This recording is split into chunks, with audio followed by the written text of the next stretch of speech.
ఇప్పుడు తిరువూరు నియోజకవర్గం అనేది హాట్ టాపిక్ ఉంటుంది. ఇటు ఎంపీ కేసినేని చిన్ని శివనాథ్ వర్సెస్ ఎమ్మెల్యే కొలుకుపూడి శ్రీనివాసరావు. వ్యవహారం ఎలా చూస్తారు?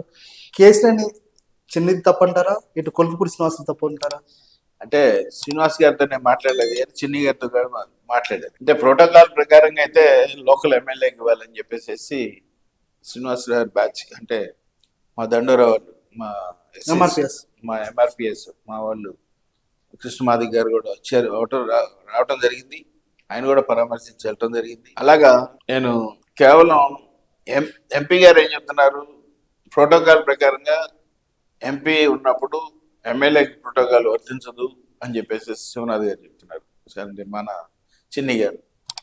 కానీ వీళ్ళు ఏమంటున్నారంటే నా నెత్తిమే పెట్టిన దాన్ని కూడా లాక్కున్నారు అన్ని మీడియాల్లో కూడా వచ్చింది, అన్ని యూట్యూబ్ ఛానల్స్లో, అదే టీవీల్లో, మన ఫోన్లో కూడా వచ్చింది. కాబట్టి నాకే ప్రోటోకాల్ ఉంటుందని చెప్పేసి ఆయనలు అంటున్నారు. చట్ట ప్రకారంగా వీళ్ళ ప్రోటోకాల్స్ మొత్తం కూడా తీసి ఎంపీ గారి ఆఫీస్లో చూసి, లేదు ఎంపీకే ఫస్ట్ ప్రిఫరెన్స్ ఉంటుంది ఎంపీ ఉన్నప్పుడు, ఎంపీ లేకపోతే ఎమ్మెల్యేకి ఉంటుంది అని చెప్పేసి వాళ్ళు ఆర్గ్యుమెంట్ చదువుతుంది జరుగుతుంది. ఎవరు ఆర్గ్యుమెంట్ చెప్పుకున్నా కానీ ఈ విధంగా రోడ్డు మీద పెట్టి కొట్టుకోవడం మంచిది కాదు పార్టీ నాయకులకి. ఇద్దరు కూడా పిలిపించి చంద్రబాబు నాయుడు గారు కూర్చోబెట్టి మాట్లాడాల్సిన అవసరం ఉంది. ఎందుకంటే పార్టీ దెబ్బతింటుంది ఇక్కడ వ్యక్తులు కాదు. ఇవాళ ఆయన సీట్ ఇవ్వచ్చు, రేపొద్దున ఇవ్వకపోవచ్చు, లేదు ఇస్తే ఇవ్వచ్చు. నా ఉద్దేశం అయితే ఎవరని నేను అనుకుంటున్నాను మళ్ళీ శ్రీనివాస్ గారికి. ఎందుకంటే చిన్ని గారు తీసుకొచ్చిన శ్రీనివాస్ గారే. కానీ ఇప్పుడు చిన్ని గారికి యాంటీ అయితే రాజకీయాలు మరి అలా ఉన్నాయి. కానీ ఆఖరికి ఏం చేస్తారనేది ఆ పార్టీ ఇష్టం, ఆ పార్టీ వాళ్ళ అభిప్రాయాలను బట్టి, చంద్రబాబు గారి అభిప్రాయాన్ని బట్టి ఆధారపడి ఉంటుంది.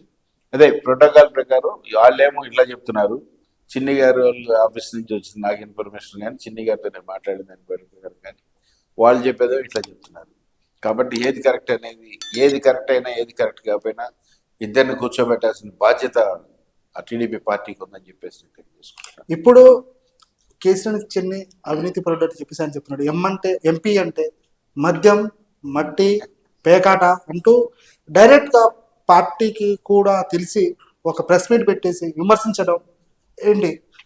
కేసీఆర్ చిన్ని చేసిన అవినీతి అంత ఇంత కాదు, కావాలంటే సవాళ్ళకి సిద్ధము, విజువాళ్ళు ఎక్కడ కూర్చుందాం అంటే బహిరంగ చర్చకు సిద్ధం అనేది కూడా ఆయన మాటలో తెలిసి, దానివల్ల పార్టీకి ఎంతో మేర నష్టం వాటిల్లుతుంది అంటారు. పార్టీకి చాలా నష్టం జరుగుతుంది. ఎందుకంటే అక్కడ ఎస్ఎస్ బాగా ఎక్కువ మంది ఉన్నారు కాబట్టి నష్టం పార్టీ జరుగుతుంది. కాబట్టి పార్టీ నష్టం జరగకుండా ఉండాలనే ఉద్దేశంతో ఇద్దరిని కూర్చోబెట్టాలని చెప్పి అంటున్నాను. అట్లనే కేసునే చిన్ని గారు దోసేశారు అది ఇది అని చెప్పి అంటూ అనేది కరెక్ట్ కాదు అని అనిపిస్తుంది. ఎందుకంటే చిన్ని గారు కష్టపడుతున్నారు. అట్లనే చాలా రోడ్లు ఇక్కడ మన ఆయన నియోజకవర్గాలు 7 నియోజకవర్గాల్లో కూడా చాలా కొత్త రోడ్లు వేసి డెవలప్ చేస్తున్నారు.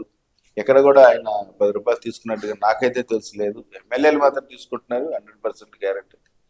కానీ ఒక సుజనా చౌదరి గారు మాత్రం ఆయన సొంత ఫండ్ తోటి, ఆయన సొంత ట్రస్ట్ తోటి బస్సు పెట్టి మెడిసిన్స్ ఇస్తున్నారు, ఫ్రీగా డాక్టర్లను పెట్టారు. అట్లనే వార్డుకు ఒక స్కూటర్ ఇచ్చి అన్ని వార్డుల్లో కూడా ఎవరికి ఏ సమస్యలు ఉన్నాయి చెప్పండి మేము చేస్తామని చెప్పేసి అక్కడ ఒక 20 మందిని పెట్టారు సుజనా చౌదరి గారు. ఆ వచ్చిన వాళ్ళందరూ కూడా సహాయాలు అందించడం కానివ్వండి, వాళ్ళ సమస్యలు పరిష్కారం చేయడం కానివ్వండి, వాళ్ళకి ఏమైనా విషయాలు ఉంటే ఎంఆర్ఓతో కానివ్వండి, కలెక్టర్తో కానివ్వండి మాట్లాడి పరిష్కరిస్తున్నారు. కాబట్టి రాష్ట్రంలో నెంబర్ 1గా సుజనా చౌదరి గారు వచ్చారు. కాబట్టి ఆయనకి నేను ధన్యవాదాలు తెలియజేసుకుంటున్నాను. ఓకే, ఇప్పుడు రేపొద్దున టీడీపీ ఇప్పటికే ఒక కొలుకుపూడి శ్రీనివాసరావు టీడీపీ మీద నేను ఎస్సీని కాబట్టి నాకు ప్రవేశం లేదా, నాకు పట్టు వస్త్రాలు ఇచ్చే ఇది లేదా అన్నట్టు, నేను హిందువుని కాబట్టి నాకు ఇచ్చే అర్హత ఉంది అని చెప్పేసి ఆయన చెప్తున్నాడు. కానీ ఇప్పుడే ఆయన ఎస్సీ కార్డు వాడడం ఎలా చూస్తారు? కాదండి, ఎస్సీ కాబట్టి నన్ను సులకనగా చూస్తున్నారు అనేది కరెక్ట్ కాదు. కానీ వాస్తవంగా వసంతగా సులకనగా చూస్తున్నాడంటే నమ్మచ్చు. కానీ చిన్ని గారు అలా చూసేవాడైతే మరి ఎస్సీ ముందే తెలుసు కదా, ఎందుకు తీసుకొచ్చి సీట్ ఇప్పిస్తారు? ఎమ్మెల్యేగా ఎందుకు ఇచ్చారు? ఇంకొకళ్ళు ఉంటారు, ఇంకొకళ్ళు పెట్టుకోవచ్చు కదా. మరి అట్లా కాకుండా క్యాస్ట్గా మనం మాట్లాడుకోవాల్సిన పద్ధతి కాదేమన్నా నాకు అనిపిస్తుంది. ఎందుకంటే ఎస్సీస్లో అందరూ కూడా మరి నేను ఏ కులం అనేది నాకు తెలియదు, నాకు ఏ కులం లేదు, నేను కమ్యూనిస్ట్ని. కానీ నాకున్నదల్లా ఎస్సీస్, కాపులు, రెడ్డిస్, ముస్లిమ్స్ తప్ప కమ్మారు ఎవరు కూడా నాకు ఎవరు ఇక్కడ లేరు, నాకు లేరని కూడా నేను తెలియజేస్తాను.